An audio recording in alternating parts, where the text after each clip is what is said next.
तो का करी तू जाइबू तो रोल धरी तो का धरी। अरे टेंशन मत लो, तार व्यवस्था टाइट क के जाता नी। अच्छा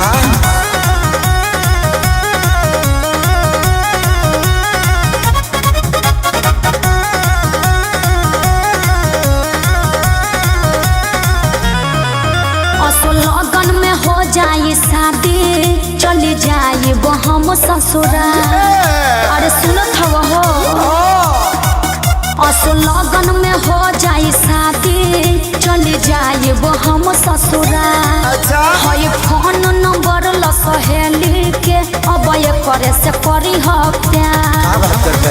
हमके न कही हम फरे भी हो। बिल्कुल ना जाने तुम तो जाने तुम तो जाने तुम तो मीठी जलेबी हो। सुनो ना भरना की तुम देवी हो।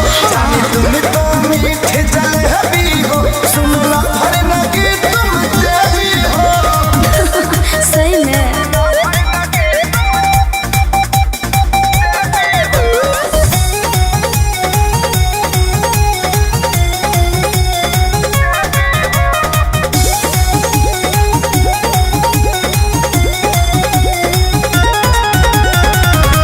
जबूरी हो ऐसे बदूरी हो अह बिया है मैं खाए तू पूरी हो। कब न रोही हो हमके न जोही हो पापा के इज्जत खातिर बाई जरूरी हो।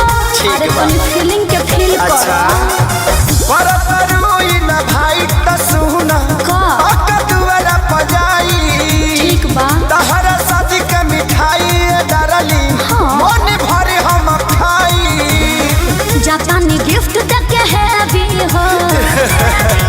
जाने तुम तो जाने तुम तो जाने तुम तो मीठी जलेबी हो। सुन ला जाने तुम तो मीठी जलेबी हो।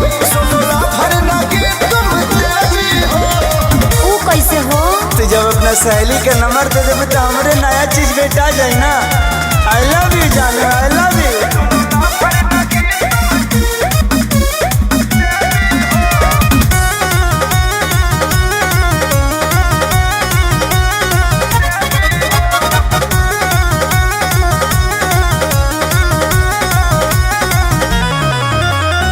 लुटी ह खूब मजा तो ताजा पाई के लभर हो।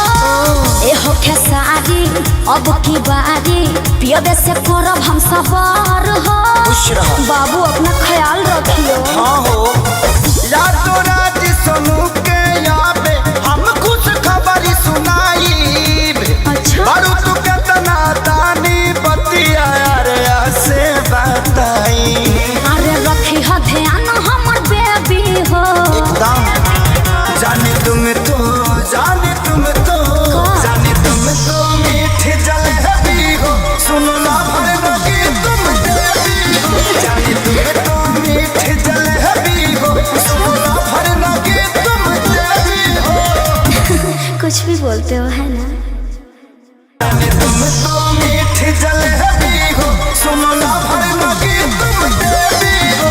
जाने तुम तो मीठी जलेबी हो। सुनो ना भरना की